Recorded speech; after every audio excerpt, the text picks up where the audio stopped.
Paper 1, mathematics. So with question number 1, it's testing us about the quadratic equations and the quadratic formulas and our knowledge to do with factorization and stuff like that. So with 1.1.1, they're telling us if we have x squared plus 2x minus 15 is equal to 0. So if someone is to use the factor method, just have to look for two numbers that will multiply to give us negative 15. But when we add those two numbers, we get a 2. I can open my two brackets.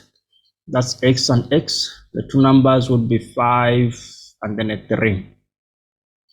So I'll use a 5 there and the 3 there. Since this is a positive, then my positive will be there. That will be a negative. I'll equate this to 0. So through the dot product, my x value here will be a negative 5, or my x value here will be a positive 3.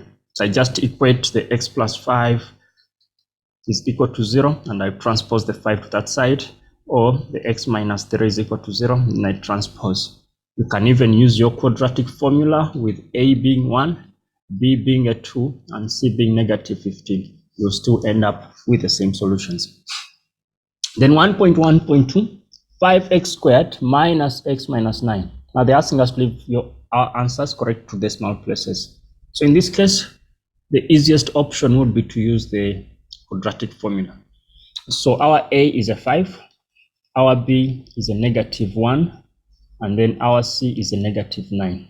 But we know that the quadratic formula is given as x is equal to negative b plus minus the square root of b squared minus 4ac divided by 2a.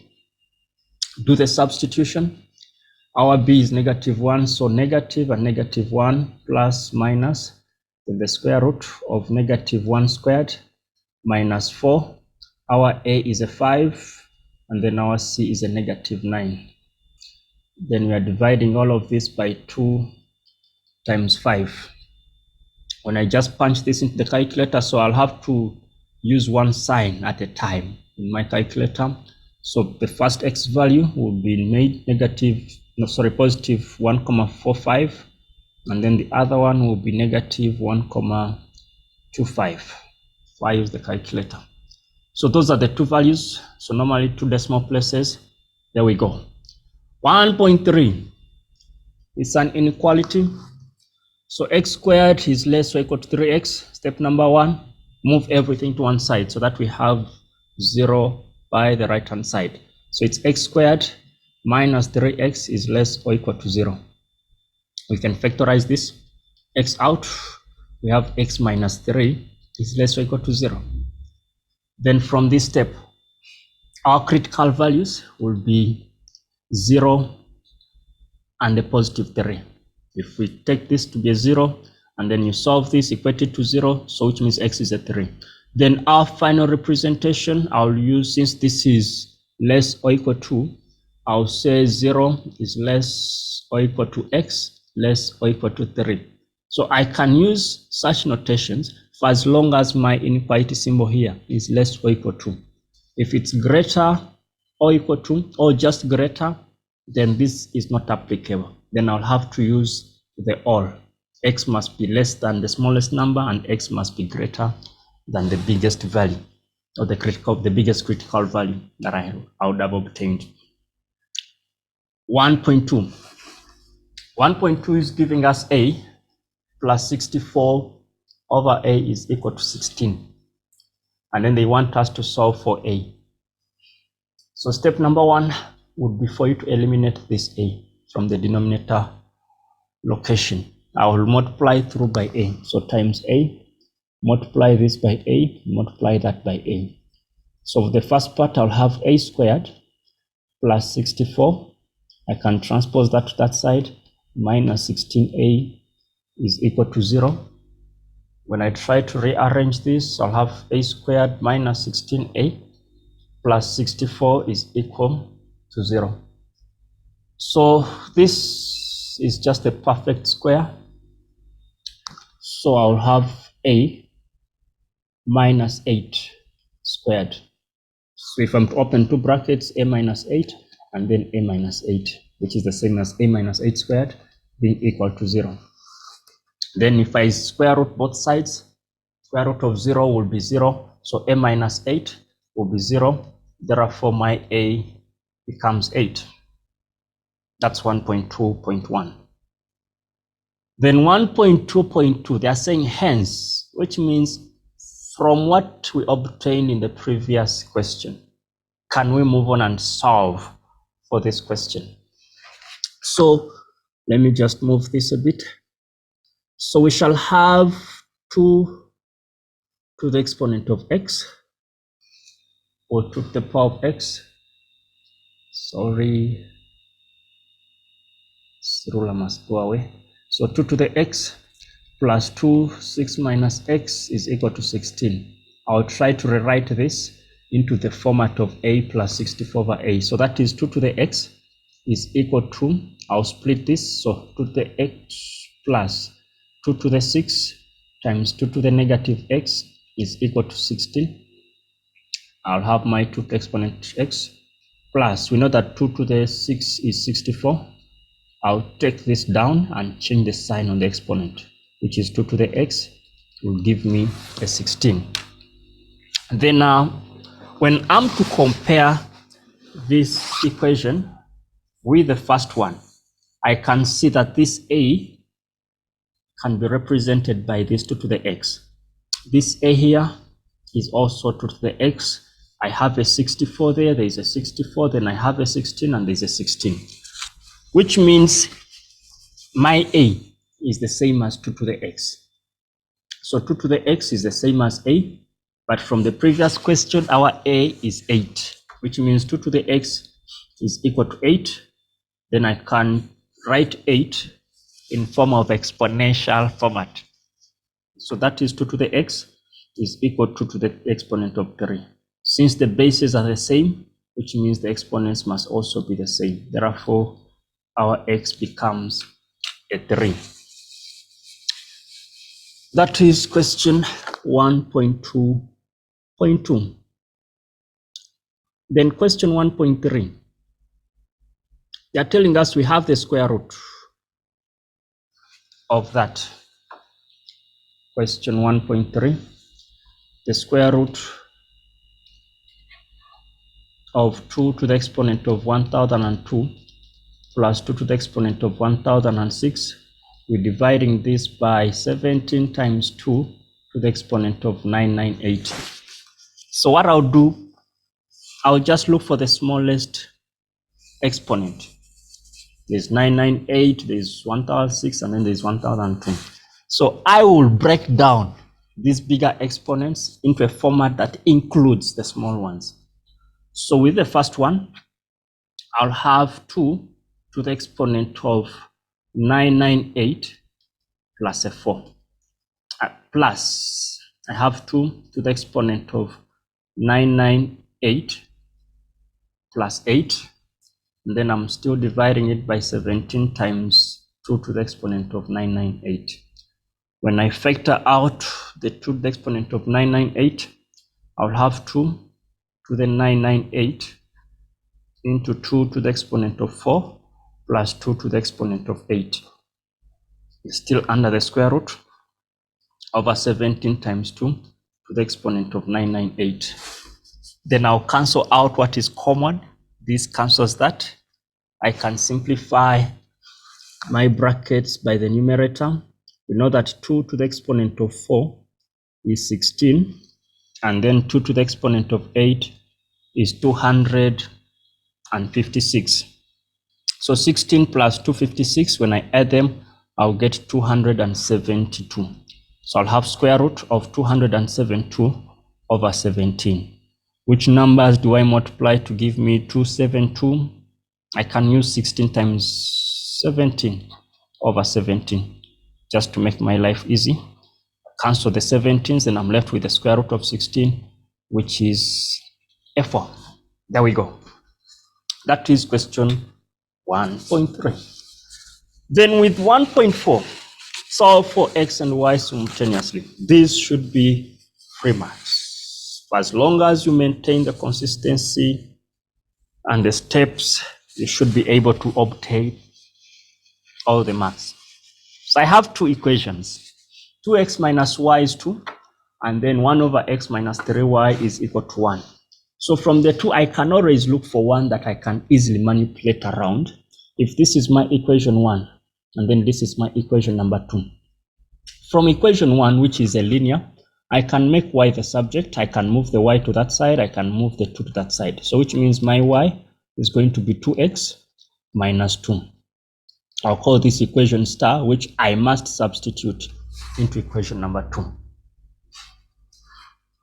Then from equation 2, I can eliminate this denominator. I'll multiply through by x, and then times x, which means my equation 2 can be 1 minus 3xy is equal to x. This is my other format of equation 2. So I'm going to substitute equation star into equation number 2, so that I obtain 1 minus 3x into, where there is y, we are replacing the 2x minus 2. So that is 2x minus 2. I can move this x that side so that I have a 0 on my right hand side. So opening up this, I'll have, let me just create some clean space somewhere here. Okay, this is better. So then I'll have 1 minus 6x squared, negative 3x times negative 2. That's going to give me plus 6x. And then minus x is equal to 0. Simplifying, I'll have a negative 6x squared plus a 5x, because 6x minus 1x, or x, is a 5x, and then a plus 1 is equal to 0. I can choose to divide through by negative, or I can straight away use my quadratic formula. So if I use the quadratic formula, a is negative 6, b is a 5, and then my c is a positive 1.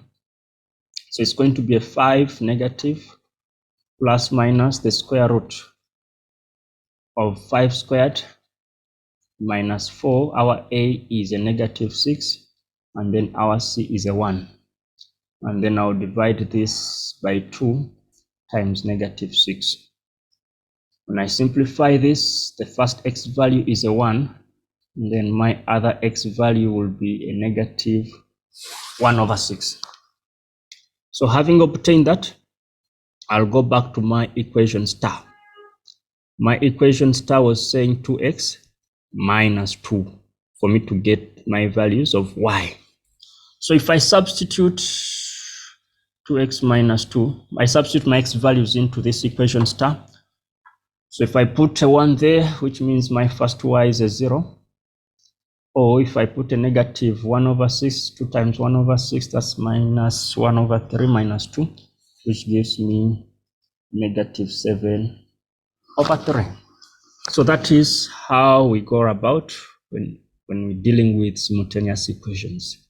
In normal cases, we expect to have 2 values of x or 2 values of y, depending on what the question is talking about. Okay, then question number 2. Series, number patterns, geometric sequences and progressions. So they are telling us that the first term of an arithmetic is negative 1, and then the 7th term is 35. So the leading word in this statement is arithmetic sequence.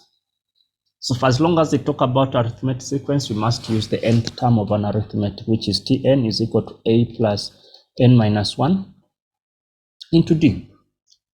So if our first term, our a, is negative 1, we know that the 7th term is 35. So if I'm looking for T7, it's going to be a plus 7 minus 1, which is a 6d. I'll replace my a with that negative 1. I'll replace T7 with the 35. So this is going to be a 35 is equal to negative 1 plus a 6d. I'll transpose this to that side. Since negative become a positive, so 36 is equal to 6d. Divide both sides by 6, which means my d is a positive 6. Those are easy marks, we have them. Then 2.1.2, they want us to get the number of terms in the sequence if the last term is 473. So when they talk of the last term, it's more like the nth term is 473. So that is our Tn. We are looking for the n. So from the formula still of the arithmetic, a plus, we said n minus 1 times our 6. Our Tn is the 473. Our a was a -1. When I open this up, I'll have a 6n minus 6. I'll simplify my right-hand side. I have -7 plus the 6n is equal to 473. Then I'll transpose the -7 to my left-hand side. I'll have 480 is equal to 6n. I'll divide both sides by 6. So over 6 and over 6, which means n is going to give me 80. So which means we have 80 terms within this sequence. 80 terms within this sequence. Then 2.1.3, they want the sum of the first 40 terms. Remember, we're still dealing with an arithmetic. So the formula for the sum of an arithmetic, we can obtain it from the formula sheet at the back. We know that Sn is given by n over 2 into 2a plus n minus 1 into d. Some people might look for the 40th term first of all, and then they use that other one of a plus l and n over 2. The choice is yours. All we want is the answers and we get the marks, then we move forward. So S40 is going to be 40 over 2 into 2. Remember, our first term was a -1 plus 40 minus 1, that's a 39. And then we multiply this by 6. As soon as you've shown us the formula you're using, the substitution, we expect to have an answer by the next step because we don't have time to waste. So that is 4640. If I punch that into my calculator. Okay, guys, we move on. Question 2.2. With 2.2, they're telling us 75, 53, 35, 21 is a quadratic number pattern. 2.2.1, determine the fifth term. So one thing we need to know about a quadratic pattern is that it has two differences. We have the first difference and then the second difference. But we know that the first difference forms an arithmetic, and then the second difference is always constant. So what are we doing to the 75 to give us a 53? We are subtracting 22. We are subtracting 18. We are subtracting 14. So which means we can subtract a 10 to give us 11. So which means our fifth term is 11. Then 2.2.2. 2.2.2, they're asking us for the nth term or the general formula of a quadratic. So we know that the general term of a quadratic is normally given as an squared plus bn plus c. So from the pattern that we've been given, we should be able to determine the values of a, b, and c. So a can be obtained from the second difference. What am I doing to the -22 to give me -18? I'm adding a 4. 18 to that, I'm adding a 4, which is a constant difference. So which means my 2a is equal to a 4. Then I can divide both sides by 2 to determine my a, which is a being a 2. Then I will use this -22 with 3a plus b. It should be equal to -22. But our a is a 2. I'll substitute a with a 2, which means b is going to be -22 minus 3 times 2. That gives me -28. And then I'll use my first term. So a plus b plus c must give us a 75. I'll replace my a with 2, my b with a -28. So that is 2 minus 28 plus c gives me 75. Guys, help me. What do we get there for c? So c I use my calculator, I'm ending up with 75 plus 26. Because 2 minus this is negative 26. I transpose it, I get 101. Then my Tn, which they want, my A is a 2, so that is 2n squared, plus the B is negative 28. Sorry, so I'll just remove this, and I'll use negative 28n, and then plus the 101. So leave it like that, and then you move on. So with the next question, they're asking us, determine the maximum value of this pattern. Determine the maximum value of this pattern. So when I look at this pattern, I can see negative 15, negative 53 over 5, negative 7, negative 21 over 5, and so on. So it only makes sense if I'm to compare it with the original, that we got these numbers of the 75, the 53, the 35, the 21, and we divided them by negative 5. Because 75 divided by negative 5, I end up with a negative 15. This divided by negative 5, I get that. 35 divided by negative 5, I get that. So for me to get the maximum value, I need to first of all determine the Tn of this new pattern of ours. So what I'll do, since the patterns just look more or less the same, but just with a division of negative 5, I can get my general term of the quadratic and multiply it.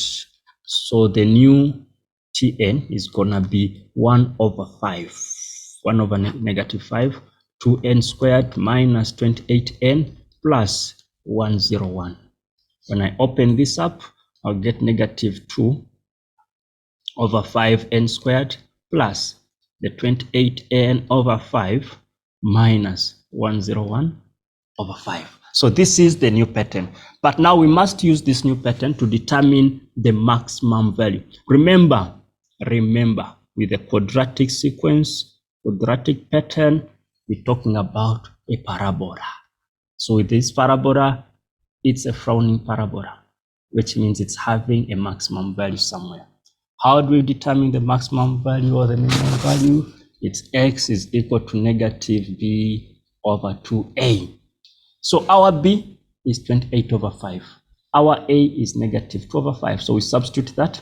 So negative 28 over 5, we are dividing it by 2 times our a, which is negative 2 over 5.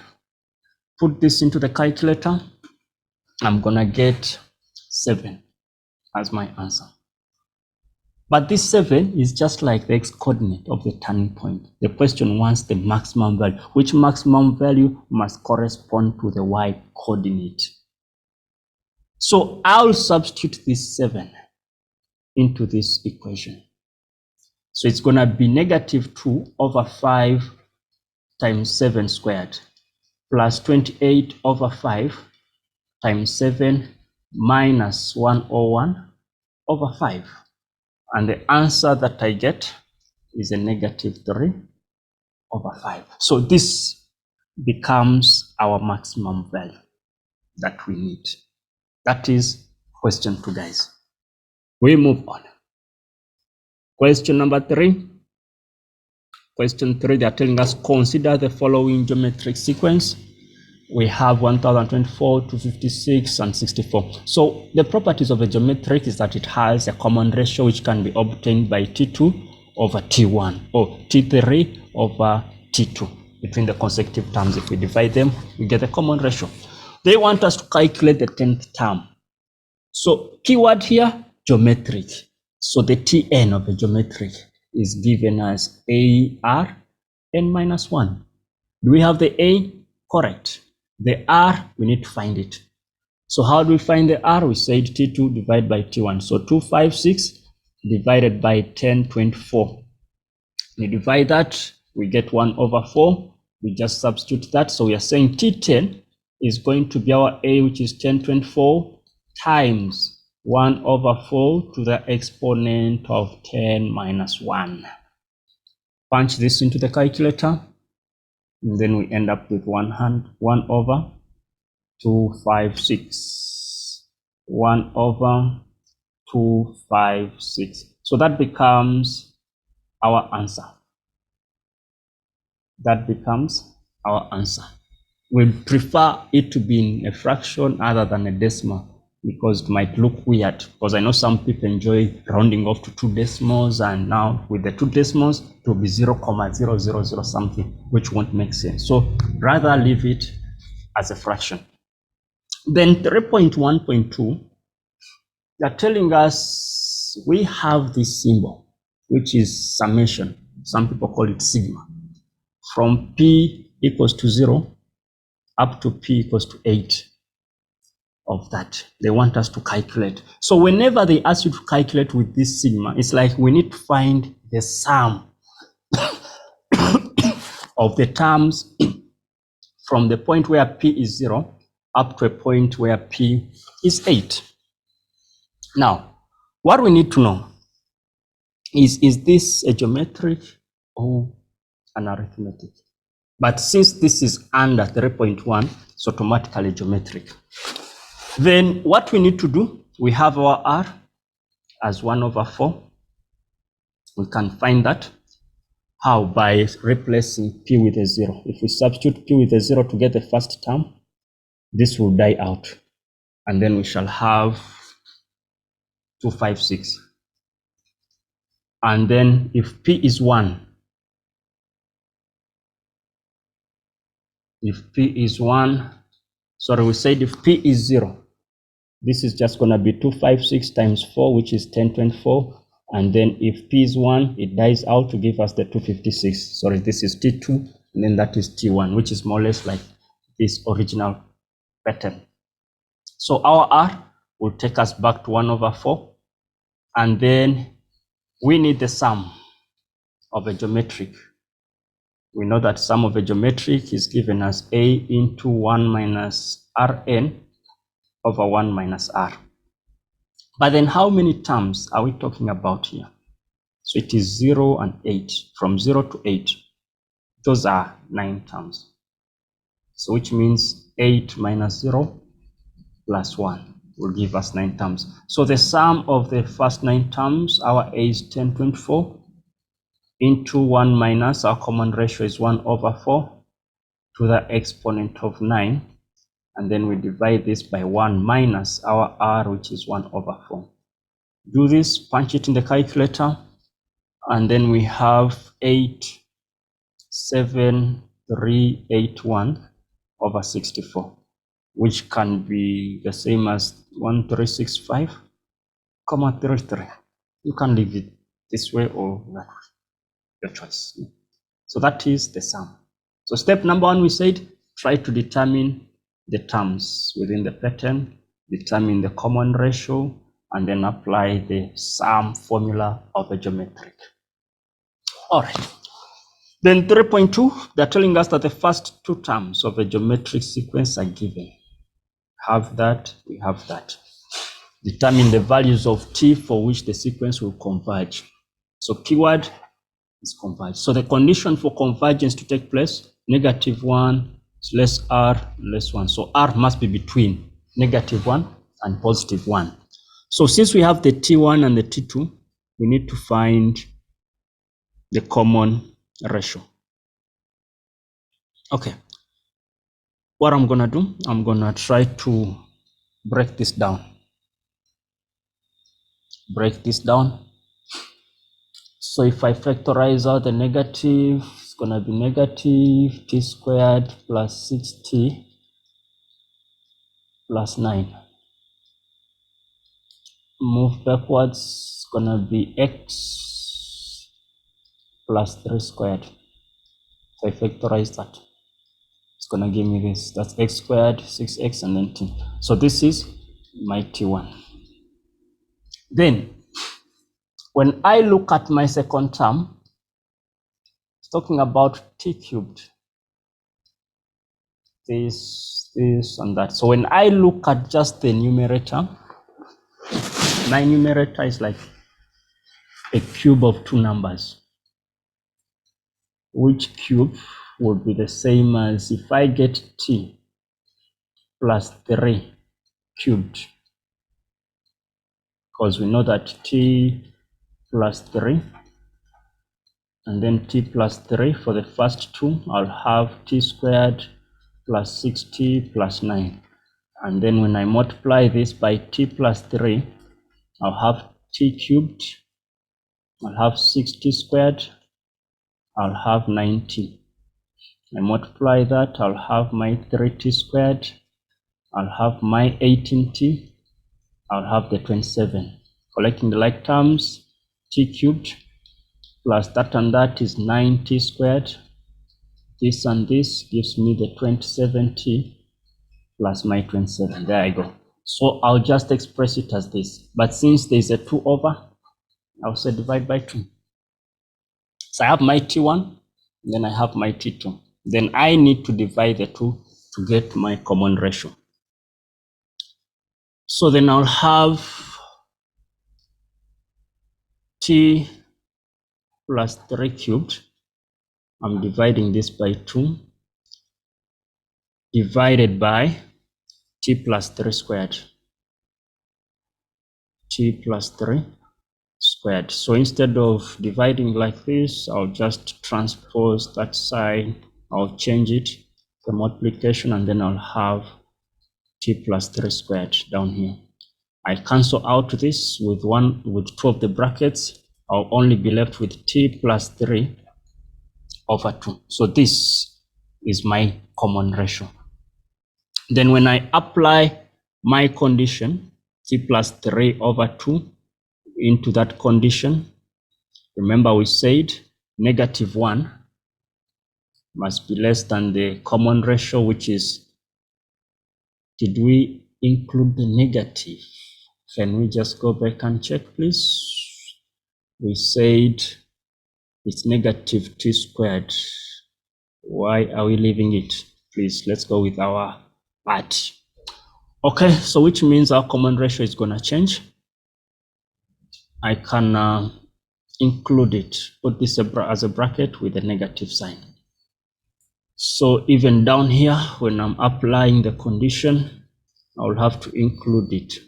So negative t plus 3 over 2 is less than 1. Can multiply through by 2.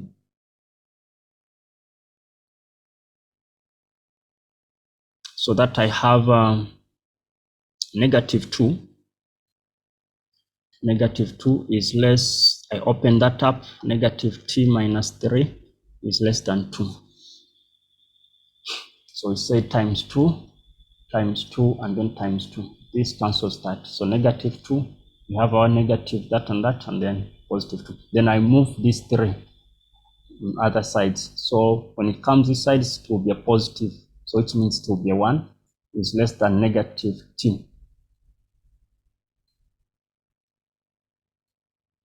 Is less than negative t. Then when I move that side, I have a 5. Then I'll divide through by -1, which means -1 is less than t, and then is less than 5. Is that true? It's a negative here. Okay, which can also be written as -5 is less than t, and then less than -1. So that will be the values of t under which the sequence will converge. Values under which the sequence will converge. So guys, that's that with that question.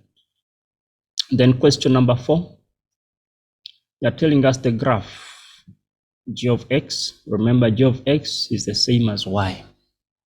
Okay, so it's like y is equal to a 1 over 3 the exponent x plus this passes through this.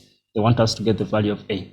So what we do, we have our x value here, we have our y value. Let's substitute y into that. So that's going to be 10 is equal to a 1 over 3 to the exponent of -2 plus 7. I'll move the 7 to that side. I'll get a 3 is equal to A times. This will be 1 over 3 to the negative 2. When I move this upwards, the sign on the exponent will change to a positive, so that is 9. In other words, I have 9A is equal to 3, which means my A is 1 over 3. That is for 4.1. Then 4.2, they're asking us for the coordinates of the y-intercept. So since we have our A, we can replace it back and say that our equation of g of x is the same as 1 over 3 into 1 over 3 to the x plus 7. So for y-intercept, x must be a 0, or at the y-intercept, x is always a 0. Replace x with a 0 there. So which means y is equal to 1 over 3 into 1 over 3 to the 0 plus 7. So any number to the exponent of 0 will always be 1. 1 times 1 over 3, it will be 1 over 3 plus 7. Simplifying this will just give us a 22 over 3. So the y-intercept is 22 over 3. 4.3, we have this equation h of x, which is this. Describe the translation that took place between g to give us h. We can go back and say, okay, our g of x was 1 over 3 times 1 over 3x plus 7. But this can also be written, since the bases are the same, we can add up the exponents. It's 1 over 3 to the exponent of x plus 1, and then plus the 7. That is still the g. So the question is, what did we do to this to get back to that? So in this new equation of ours, we don't have a 1, and then we don't have a 7. So which means this graph was moved. For us to eliminate this, there has to be a negative 1, which means there is a shift to the right. Okay, and then the 7 will be shifted downwards. So we shift the graph 1 unit to the right, and then 7 units downwards. So that is the transformation that took place. Then 4.3.2, 7 units down, 1 unit to the right. Okay, determine the equation of the inverse of h. So inverse of h, as long as it is exponential, the inverse will always be a log. This is the base, it must also be a base there. Put the x there, y is equal to, and then you're done. Don't have to stress much about this. Get the base of the exponential, apply it as a base of the log. The x must be put there and then the y there. That is question 4.3.2. And then question number 5. They are telling us to consider g of x. Remember we said g of x is the same as y, a over x plus b plus q. So what type of graph is this? It's a hyperbola. So the following is given. The domain is x is a set of real numbers, x cannot be negative 2. So for as long as they tell us this, which means this negative 2 is an asymptote. That is a vertical asymptote. Then the y-intercept is that, okay, and then there's another, sorry, the x-intercept is this, and then the y-intercept is that. Show that the graph G is given by this. Okay, so from the first set of information given, we can replace P with these two. So which means our y is equal to A over x plus 2. Remember, we always change the sign. If it's positive here, then it will be negative. If it's a negative here, then here it will be a positive. And then plus q. And then we can use a set of 2 points. Let's see at the x value or the x-intercept. X is 1 and then y is 0. I'll replace this with a 0. That is my A. Remember, x is a 1, so 1 plus 2, that's a 3 plus q. Okay, which means my q is negative a over 3.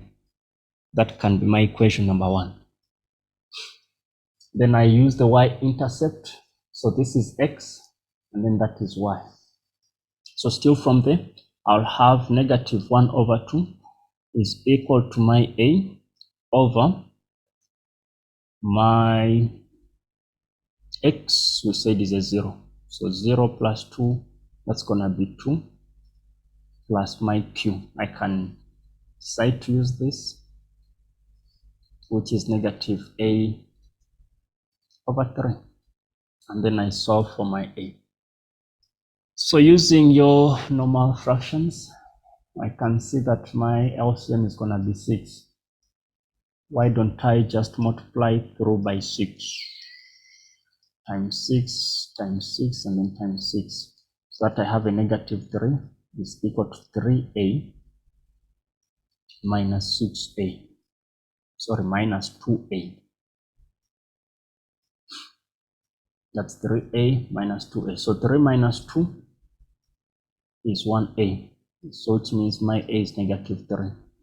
And then I can take this a and then substitute it somewhere here to get my value of q. So q is negative 3 over 3. And then that gives us a positive 1. Therefore, my g of x, we have our a, which is a negative 3 over x plus 2, and then our q is a plus 1. Okay, there we go. Then they're asking us to determine, sorry about that. They're asking us to determine the value of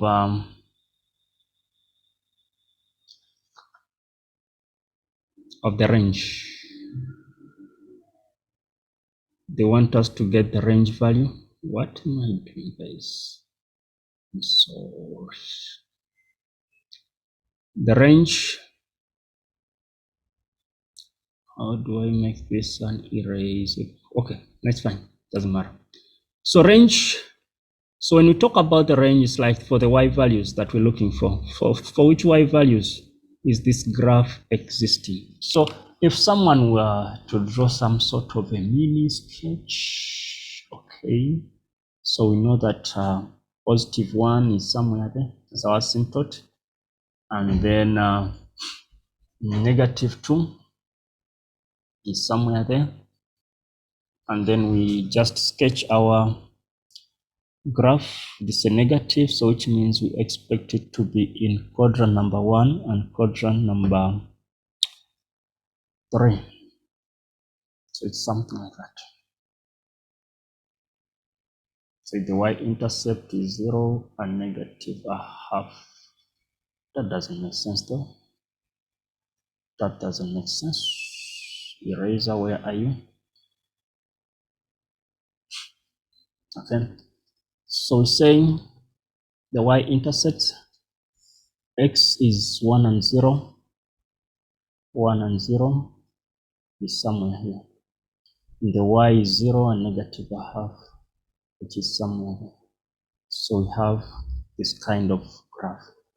Okay, so for the y values, yes, the graph can extend within all the positive y values and all the negative y values, but it cannot cross this asymptote. So you just tell us that y is a set of real numbers, but y cannot be a 1. Y is an element of real numbers, but y cannot be 1. So that becomes the range.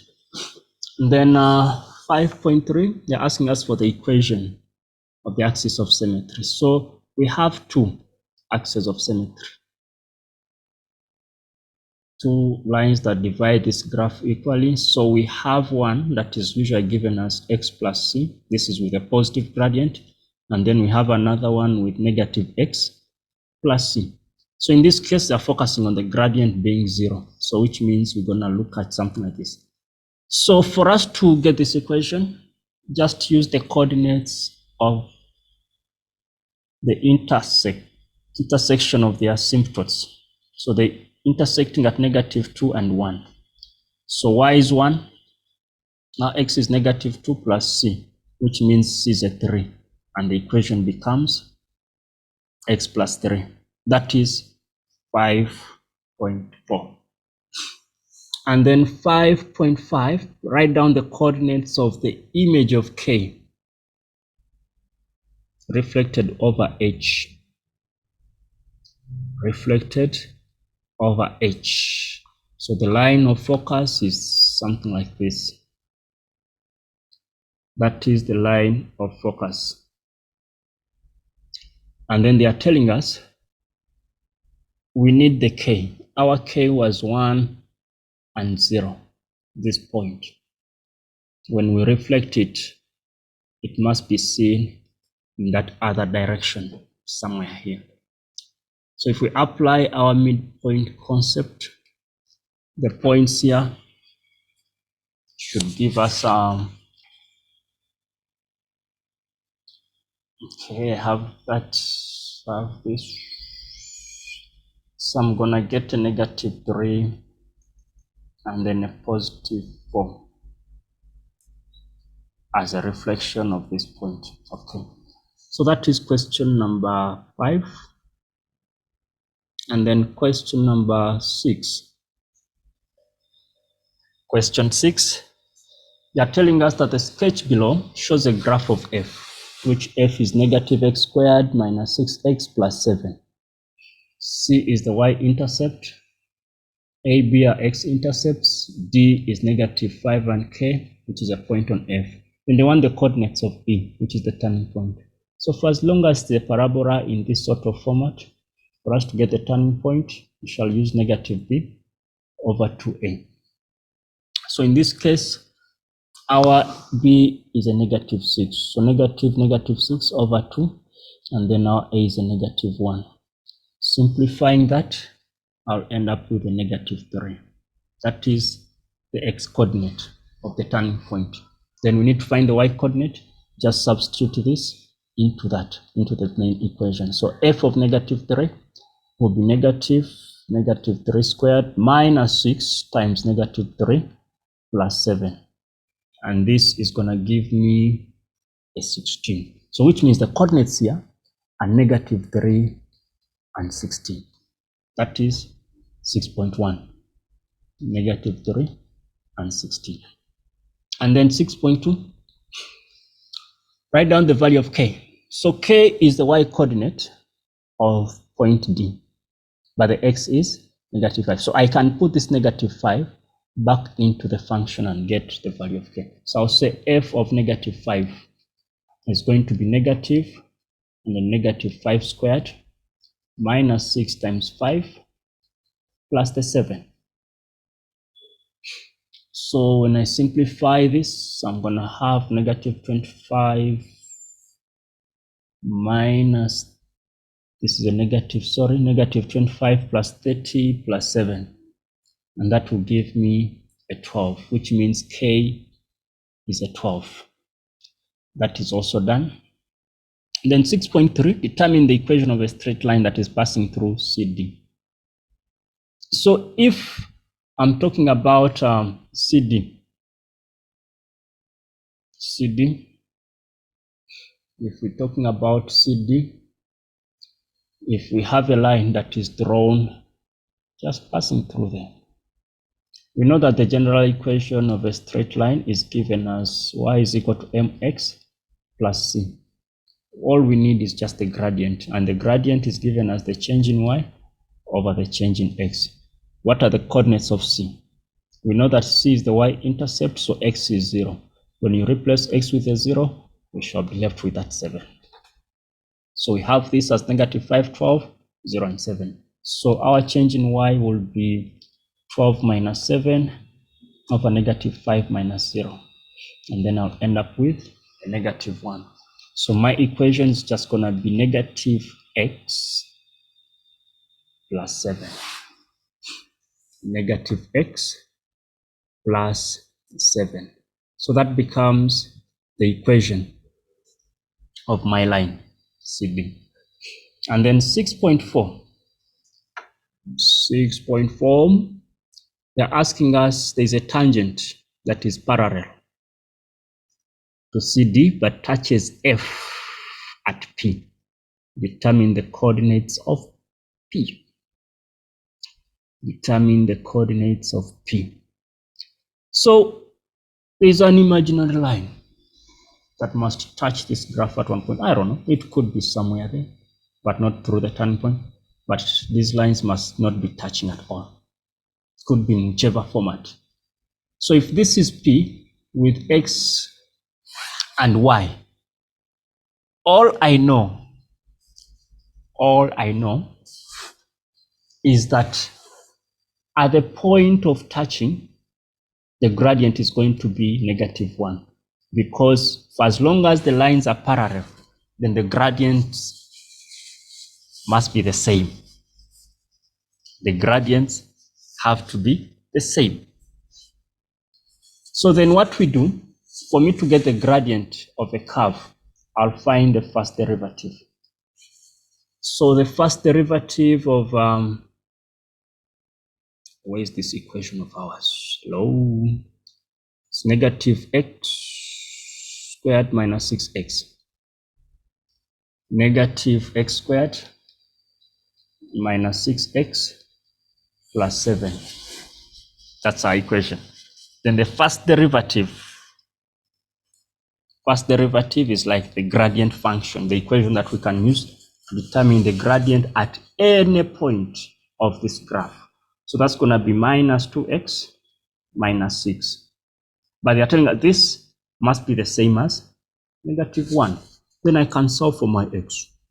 Okay, so when I move the 6 that side, it will give me a +6, and then -2x is going to be equal to a 5, which means my x is -5/2.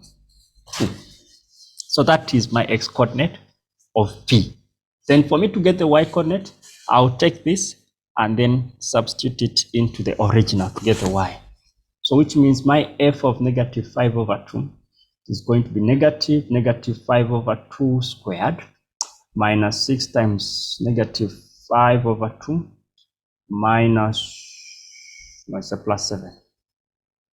When I punch this into my calculator, I'm getting 63/4, which means my coordinates of P are -5/2 and then 63/4. So those are the values of the x and the y coordinates. Then 6.5, for which values of x? For which values of x will f of x minus 12 be greater than 0? F of x minus 12 is greater than 0. So what we need to do is look at the graph. Where do we find, I can move this 12 that side, and then I have f of x is greater than 12. So where do I find the graph to be above the 12 of the y? Because f of x is y. Where do I find y to be greater than 12 on this graph of ours? So if I'm to draw some sort of a line, somewhere here, a horizontal line, and this is my 12 for the y.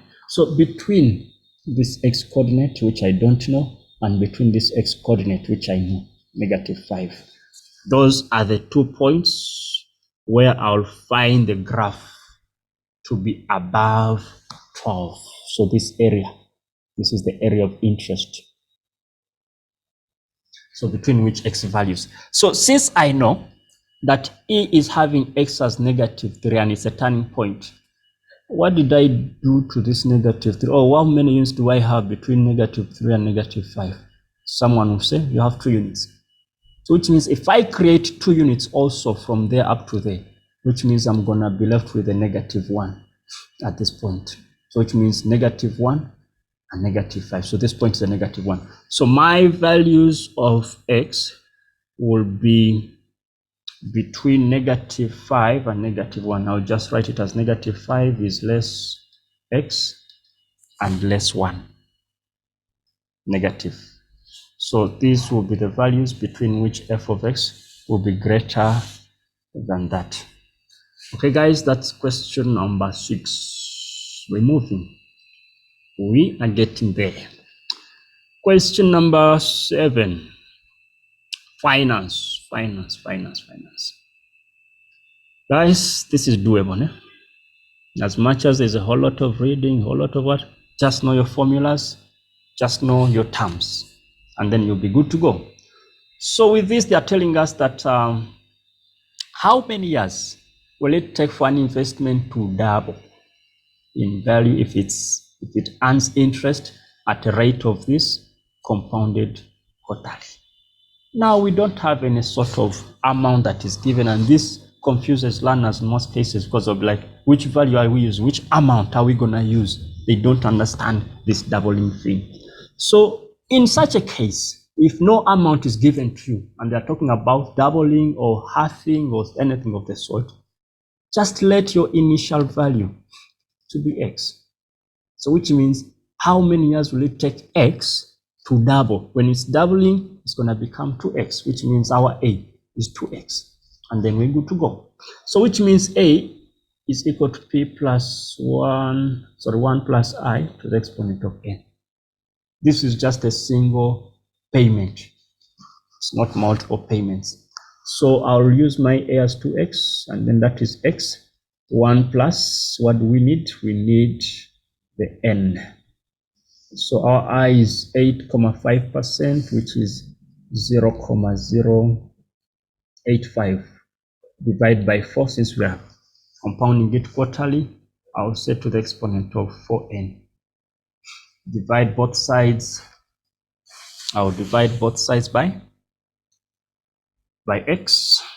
And then I'll simplify this. I'll have a 2 is equal to 1 comma. I don't know, some people would prefer to use the fraction, like the common fraction, and others would prefer to use the decimals. The choice is entirely yours. So if I choose to use the common fraction, what am I gonna have? I'll have something like 817. So 817 over 800 to the exponent of 4n. So for as long as I'm looking for n, which is an exponent, then I'm going to use my logs. So you press your calculator with that log button that is having something there and something you have to call to fill in. So this 4n will be on my left hand side. So this is my base. So which means it's 817 over 800 into, I'll put the 2 here. If I simplify that, I'll need to even get rid of this 4 as well. So simplifying that will give me a 32 comma something. What are you guys having? I'm having, okay, come on. I'm having 32,964. So 4n is equal to 32,964. Then I'll divide both sides by 4, which means my n is going to be 8,24. 8,24 years. So this is how long it's going to take for that amount to double and so on. All right, 7.2. A company purchased machinery for 500,000. After 5 years, the machinery was sold for 180,000, and the new machinery was bought. They want the rate of depreciation of the old machinery over 5 years using reducing balance. Please do not confuse the simple depreciation or the straight line depreciation with the reducing balance. So the reducing balance formula is given as, this is 7.2.1. A is equal to P into 1 minus I to the exponent of n. So this 500,000 is the initial amount. It's going to represent our P, and then this is our A, and then our n is 5. Let's substitute.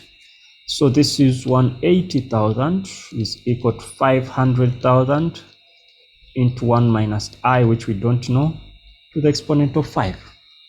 Then we shall divide both sides by 500,000 because we want to get to the I. So you first of all get rid of what is around the bracket. That cancels, and then I have 180,000 divided by 500,000. Don't betray me, guys.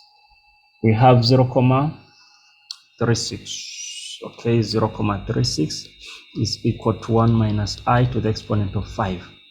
Then for me to get rid of the 5, I must find the fifth root on both sides. So that cancels. I'm just left with 1 minus I. And then the fifth root of that is going to give me 0.815193. So I would advise you guys not to use 2 decimals before the final answer. At least 4 would be reasonable before you get to the final answer. Then move this one to that side to be a subtraction. You'll end up with negative 0.1848 is equal to negative I. Then divide both sides by a negative 1 and then multiply by 100, which means my I is going to be 18.48%. So that is my rate of depreciation. 4 marks in. 4 marks in. 7.2.2. They are telling us that the rate of inflation for the machine is 6.3 over the 5 years. What will the new machinery cost at the end of the 5 years? So when you talk of inflation, this is compound interest, straight compound interest. So we shall just say A is equal to P into 1 plus I to the exponent of N. Our P is the original amount, which was 500,000, into 1 plus the 6.3%. So 6.3 divided by 100 is going to give us 0.063. So 0.063 to the exponent of 5. To simplify that in the calculator, we're going to get 67,863 5.11.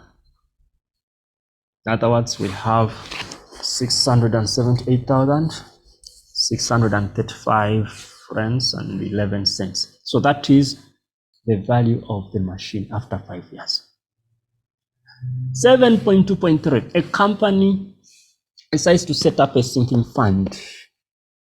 So whenever we talk about a sinking fund, we're going to use the future value or the F formula and make the first payment into the fund on the day the old machinery was bought. So which means there is a payment that is made immediately. So if we're talking of 5 years, which means there is an extra payment. Okay, let's go on. Then the last payment was made 3 months before the new machinery was purchased at the end of the 5 years. Okay, now the scenario changes. The interest rate on the sinking fund is 10.25 compounded monthly, the money from the sinking fund, and this from the sale was used to pay for the new machinery. Determine the monthly payments. So what we need to know, or what we need to establish, is first of all our various variables. So we know that F is given as X into 1 plus I to the exponent of N minus 1 divided by I. Do we know the future value that we're focusing on? What is our target? Remember, when the old machine is sold, we're going to end up with 180,000.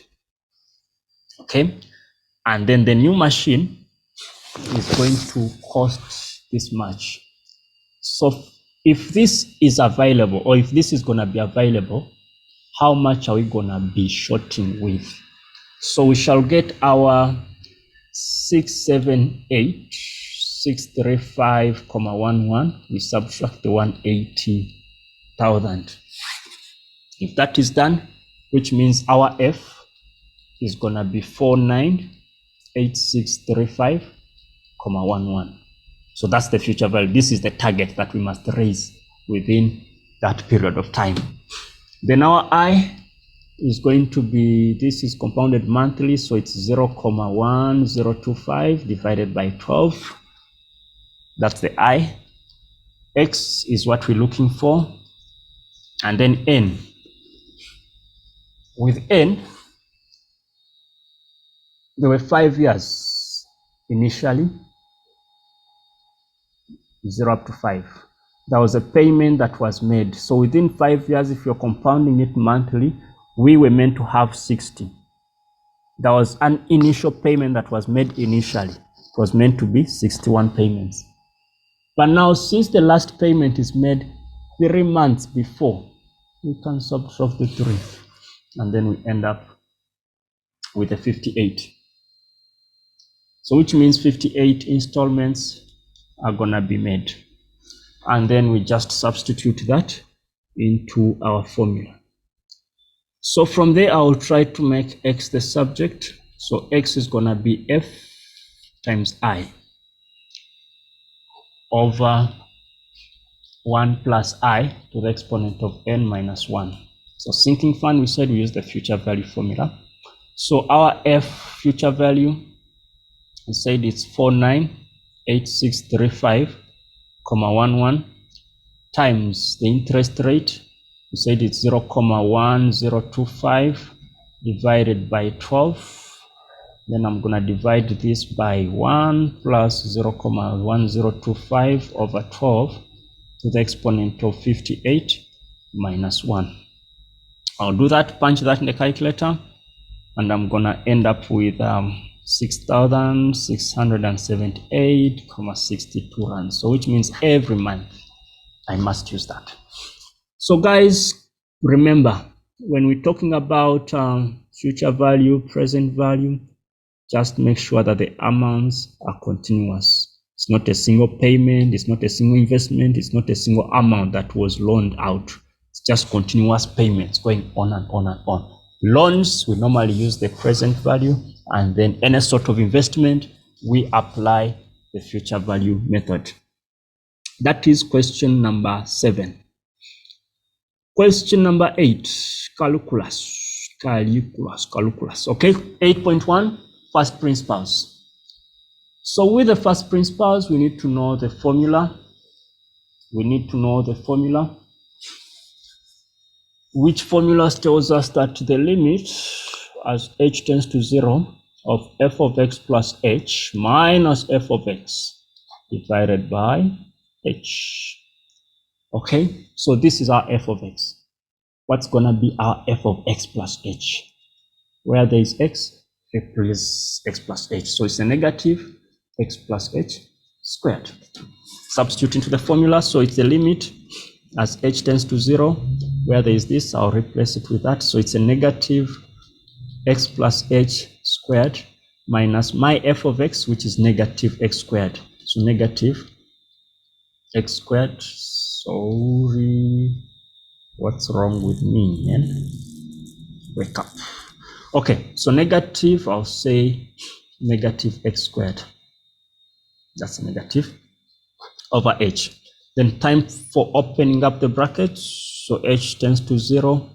We shall have a negative into this bracket is the same as x squared plus 2xh plus h squared. This and this is going to give us a plus x squared over h. Then the limit as h tends to 0, I'll open my bracket with a negative sign. I'll have negative x squared minus 2xh minus h squared plus x squared over h. So usually whatever is with f of x must always cancel out. So this cancels that. I have negative 2xh minus h squared. My next step is a step where I do my factorization. I'll take out the h, and then I'll be left with negative 2x minus h over h. So I cancel that and that. My next step is just to substitute h with a 0 because h is tending to 0, and then I'll be left with negative 2x. So those are the steps that you have to go through. Remember, this limit of h tends to 0 must be maintained. It's only the last step where you have to leave it out. Okay, that is first principles. Then 8.2, determine the first derivative of this function of f, 4x cubed minus 5x squared. So we need to use that rule. If we have ax to the n, and that is y, so our dy dx, or our first derivative, is an xn minus 1, something like that. So we're going to have 4 times 3 to the exponent of 3 minus 1, minus 5 times 2, x to the exponent of 2 minus 1. So that's going to be 12x squared minus 10x. So that is 8.2.1. So 12x squared minus 10x. That's our answer. Then 8.2.2, they're asking us the x. So if they talk about the x, it's just the same thing. Determine the first derivative. Find y dx. Okay, so we have some symbols involved, some sides involved, and then there's a division and a denominator involved. So we're going to split up and we're going to change these root signs. Okay, so that is going to be dx into, that's going to be negative 6. This is going to be x to the exponent of 1 over 3 plus 2. Everything is over x to the exponent of 4. Okay, and then the x, I'll split up negative 6, x1 over 3 over x to the 4 plus 2 over x to the 4. And then I'll simplify this. Since these are exponents, they have the same bases, I'll subtract the exponents. 1 over 3 minus 4. I'll get, is it negative 11 over something? Yes. So dx into negative 6, that is x negative 11 over 3.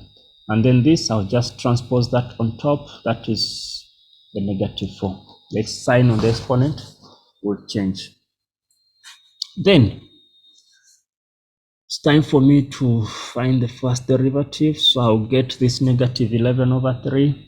I'll multiply it by my coefficient here. So which means it's going to be just 22x, negative 11 over 3 minus 1. Negative 11 over 3 minus 1, I'm getting negative 14 over 3. The negative 4 times 2 gives me negative 8x, negative 4 minus 1, that's a negative 5. So I can leave it like that for as long as the question has not asked me to leave my answer with positive exponents. But in case it does, that will be 22 over x 14 over 3 minus 8 over x to the exponent of 5, something like that. Okay, that is 8.2.2. Question 8 is done. All right, we move on to question number 9. Question 9, where are you? There you are. All right, question 9. Sketch below is the graph of f of x. Sketch below is the graph of f of x. X cubed plus x squared plus bx plus c. They're telling us the x-intercepts of f are 3, 0, and m, where m lies on the negative. K has these coordinates, y-intercept of f, m, and n are the turning points. There we go. Can we show that f can be given in this sort of format? So, number one, when you look at this graph, m is an intercept. That's number one. And then it's also a turning point, which means when we are writing out our equation, let's say we use k, that's going to be x minus x1 squared, which represents this value of the turning point and then the intercept. And on top of that, remember, with a cubic function, we must have 3 roots. So 2 of the roots are just concentrated within the m.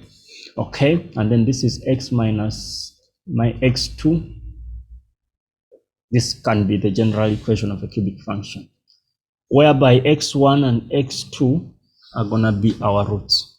So since my coefficient of x cubed is a 1, which means my k is a 1, which means that's y is equal to, I'll say x minus x1 squared into x. This is a positive 3, so that will be a negative 3. Okay, then I can use this point k and say that at k, where x is 0, y is negative 3, so I'll say negative 3 is equal to, I put there 0, I'll have negative x squared, and then I replace this with a 0, and then that I'll have a negative 3. Then divide both sides by negative 3, I'll end up with a 1. So x squared is equal to a 1. Remember, this is x1, and then I find the square root. So which square root is meant to be plus or minus 1, but then since we're talking about a negative axis, which means x is negative 1. Then I'll replace this into that original. Now I can even put it here since I already have my, so that's y is equal to x plus 1 squared into x minus 3. I can open this up first. I'll have x squared plus 2x plus 1 into x minus 3.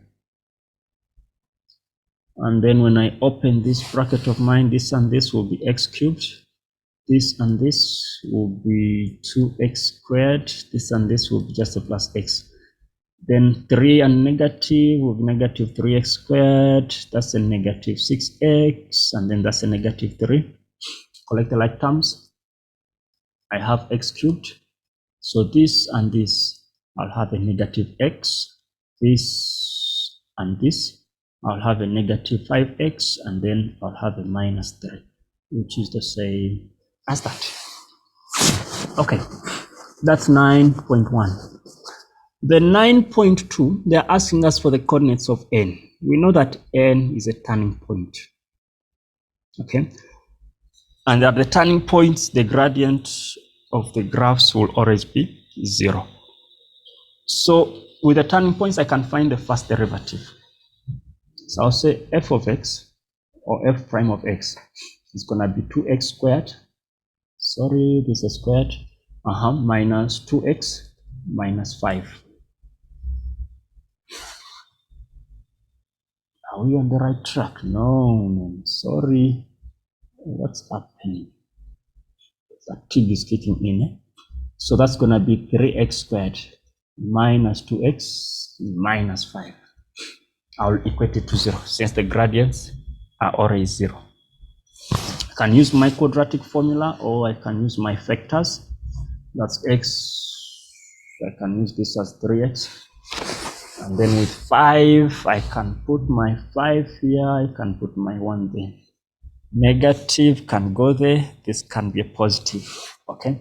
So my x is going to be negative 1, which represents the m that we have. And then on this side, our x is going to be 5 over 3. So between the two, we know that negative 1 is for m, which means the 5 over 3 is going to represent n, the fact that it's also positive. Then I'll get this 5 over 3 and I'll substitute it into the original. So that it's 5 over 3 cubed minus 5 over 3 squared minus 5 times 5 over 3 minus 3. And then my y coordinate is going to be negative 256 over 27. So the coordinates of n are going to be 5 over 3 and negative 256 over 27. There we go. 9.3.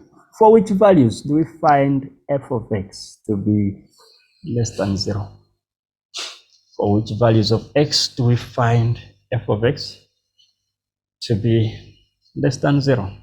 Remember, this original graph is f, the whole of it.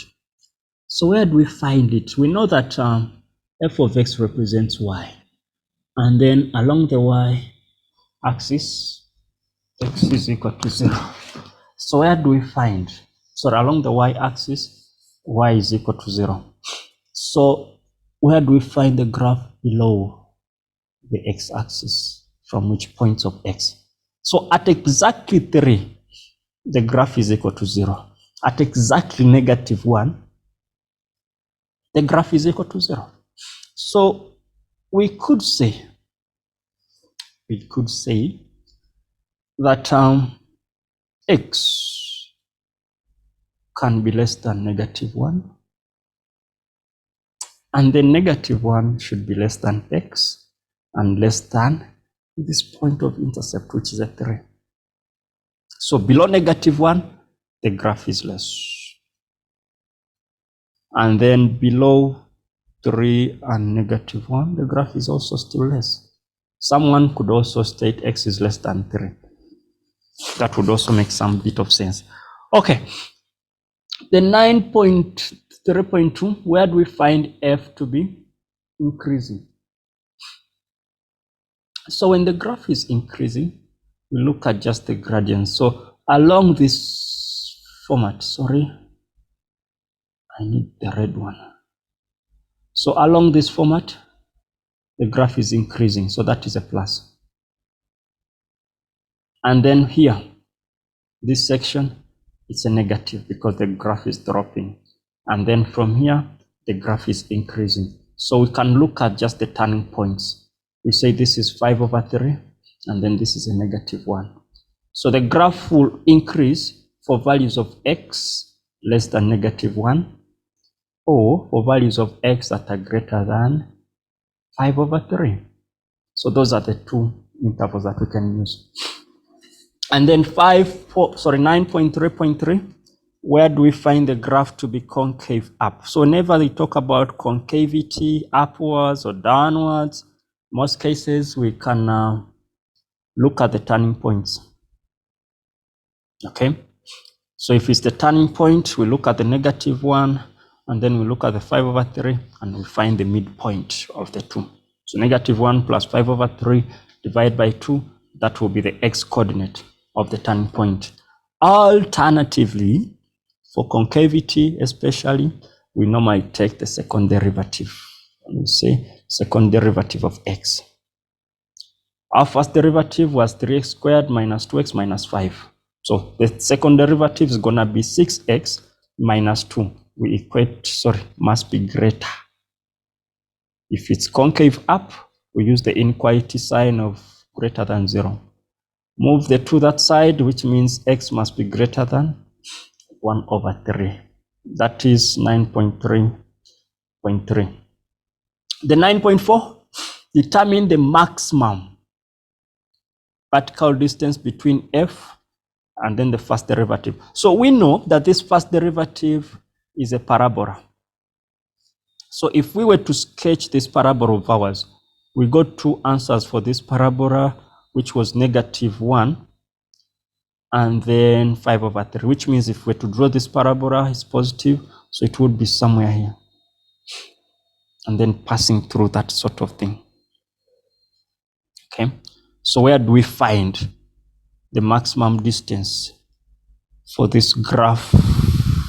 So it's like the distance between these two, or between the whatevers. But they told us we have an interval between -1 and 0. So we're only focusing on the left-hand side. So this area, where do we find the distance to be maximum? So for us to get the distance between any two graphs, get the graph on top minus the graph that is a bit below. Okay, so it's my f, which f is x cubed minus x squared minus 5x minus 3. I'm gonna subtract my first derivative, 3x squared minus 2x minus 5, and then I'll have x cubed. Can I just change this? Doubt whether it's visible enough. Okay, x cubed minus x squared minus 5x minus 3. This is gonna be minus 3x squared plus 2x plus 5. Okay, I'll collect my like terms. X cubed doesn't have a like term, so x cubed. So minus and minus will give me minus 4x squared. Are we on the right track? Yes. Okay. And then this and this will give me minus 3x. Minus 3 and this will get a positive 2. So this represents our distance between the two graphs. Now for me to find the maximum distance or minimum distance, I'll always find the first derivative. So first derivative of this, if I call this d, then I'll have my d dx. Okay, so it's going to be 3x squared minus 8x minus 3. I'll equate that to 0. I can do my factors, which means I have 3x, that is x, 1 and a 3. Can have this as a plus and a minus, so which means x is negative 1 over 3 or x is a positive 3. So it's between 2 points that we shall have a maximum. Okay, but the equation or the question was telling us the limit is between negative 1 and 0. So which means this positive 3 is not applicable, so we shall use this. Take this, substitute it into the equation of the distance. So it's gonna be negative 1 over 3 cubed minus 4 times 1 over 3 squared minus 3 times 1 over 3 negative, plus 2. Plus 2. Comrades, what do we get? If you have the machines, let's use the machines. Just punch that into your calculator and let's see what we get. So 1 over 3, we said it's a negative, and then we are putting that to the exponent of 3 minus 4 into still negative 1 over 3. Lord, what did I do wrong? Thought I knew about technology. Minus 4, we're saying negative 1 over 3. And then we're squaring this. Technology. Okay, 3 into, that is minus 3. Sorry guys, don't want to make any mistakes. Okay, there we go. So the answer I'm ending up with is weird, guys. It's very weird, but let me do it again. You don't want to get weird things that are gonna scare people. Negative 1 over 3 squared. We are subtracting 3 into negative 1 over 3, and then we are adding a 2. Guys, is that the equation that we're substituting into? All right, so I'm getting 68 over 27, which is the same as 2,5 something. So that is the maximum distance. Maximum distance. So guys, that's question number 9. Okay, and then next we have question number 10, the last one. They're telling us that flags from 4 African countries, this is probability, and 3 European countries are displayed in a row during the 2021 Olympics. Okay, the total of the possible ways in which all the 7 flags from these countries could be displayed.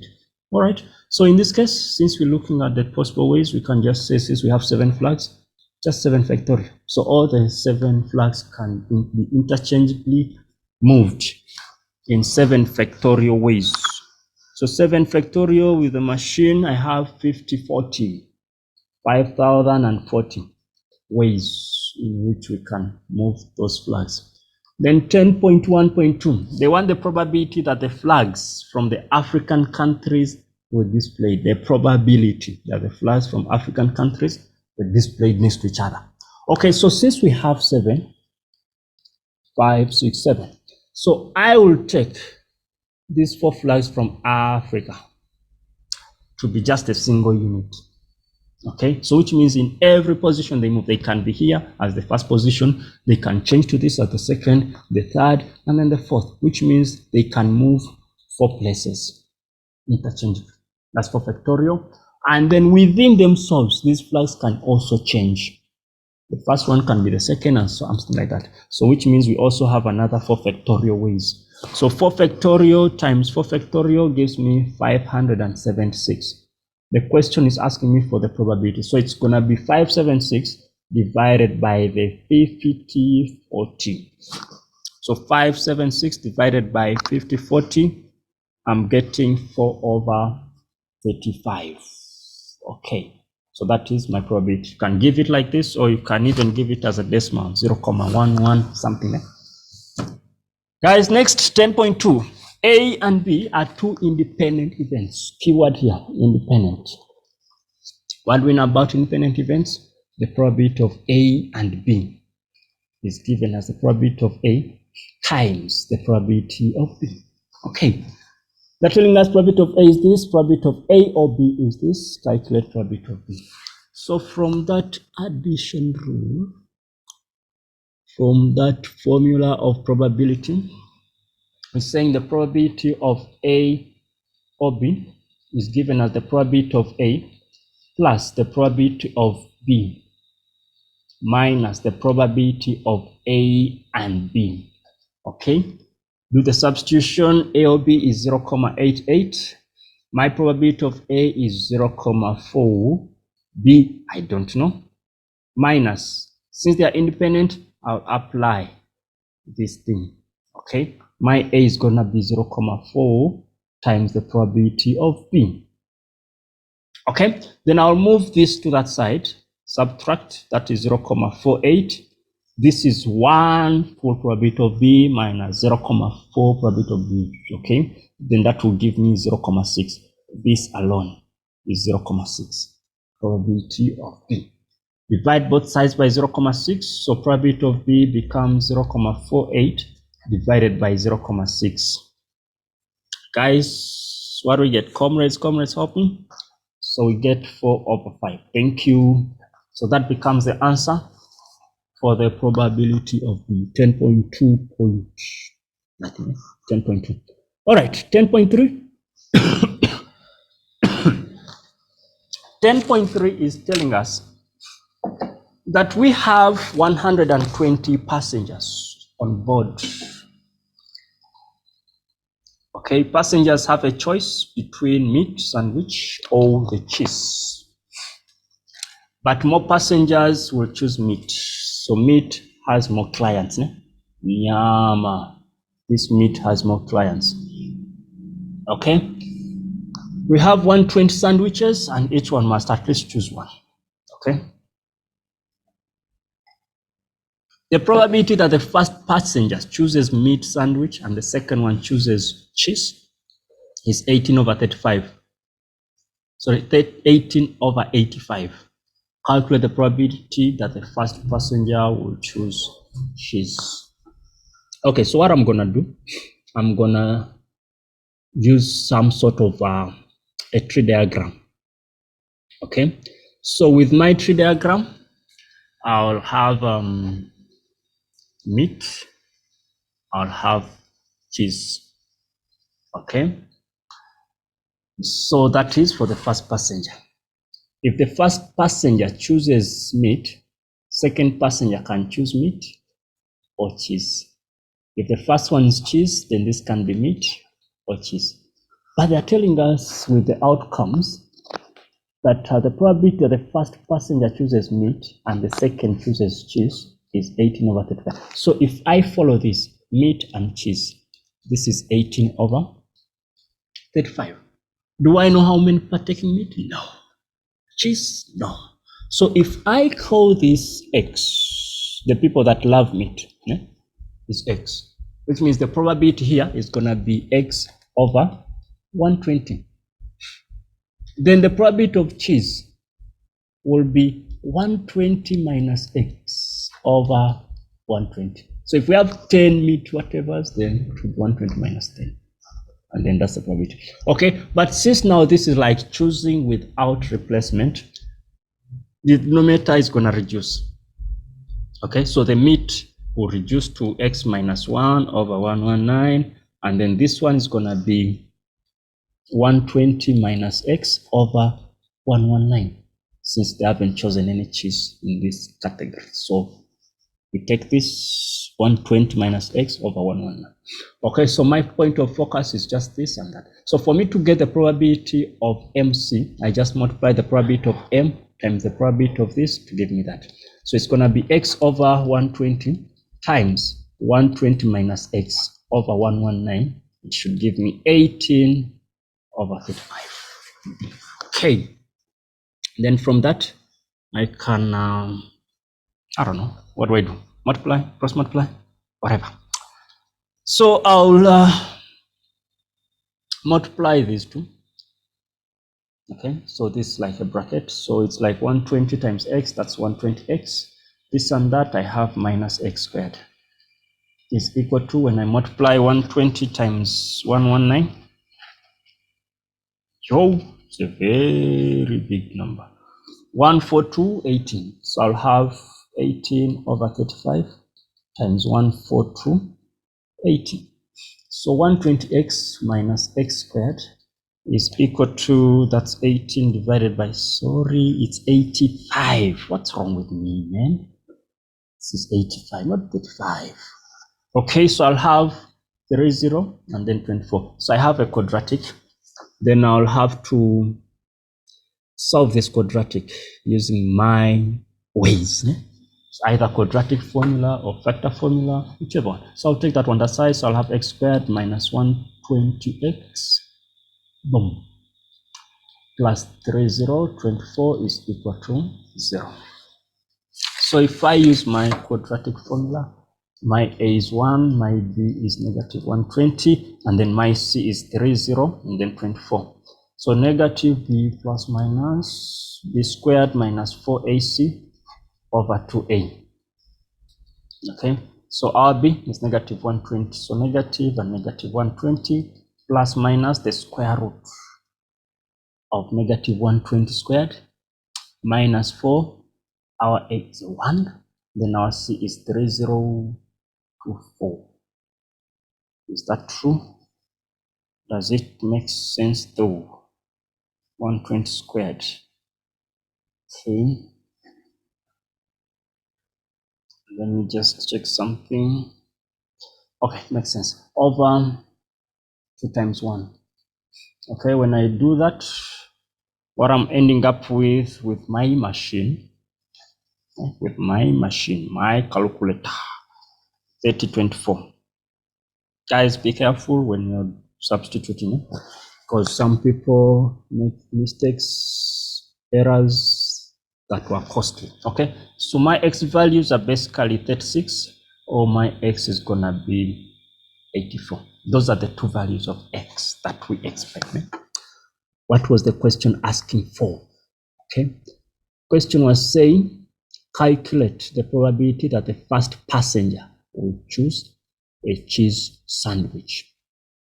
So between 84 and 36, they told us that the passengers, more passengers choose meat. So which means this X was representing the meat people. The meat people were X. So the bigger X must go for the meat, and then the smaller one must go for the cheese. Smaller one must go for the cheese. So 84 is gonna be for the meat people. Nyama. And then this is gonna be for those people that love cheese, for the first person that loves cheese. Okay, so now the question was the probability. So that will be 36 over 120. You simplify this, you get 3 over 10 or 0.3. Question answered. So guys, that we come to the end of the paper. That is what we had to do within this question paper. It was pretty fair. I wouldn't say it was that rough. It was fair enough. anybody would have obtained the maximum mark. Guys, we need to capitalize on paper 1 and get as many marks as we can, so that when paper 2 comes, it's all about being strategic. Ne? Thank you very much, guys, for watching. Let's meet in paper 2.